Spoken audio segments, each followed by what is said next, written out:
яг нэр заагаад бүх иргэдэд одоо очих нөхөн олгуурын мөнгө байгаа.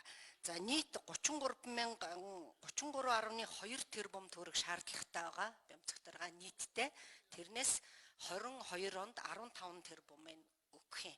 Өөрөөр хэлбэл бид нар хуулиндаа шүүхийн шийдвэр гарснаас 2 жилийн дотор энэ нөхөн олгорыг олгож дуусгах ёстой гэсэн хуультай учраас бас энэ жил сангийн яам энэ асуудал дээр нэлээд одоо нааштай хандсан би бол бас энд бол баярлж байна.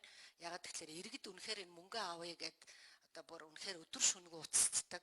За сая ковидоос болоо маш олон иргэд бас нас барсан энэ дээр их гомдолтой байдаг. Тэгээ сангийн яам энэ жил одоо 5-ыг тавина гэж яснаас 15 тэрбумыг бол тавьж өгсөн байгаа. За ер нь манай одоо энэ цагаатах ажлыг удирдган зохион байгуулах комиссийн бас нэг ажил бол уг нь соён гэгэрүүлэх ажлыг хийх ёстой.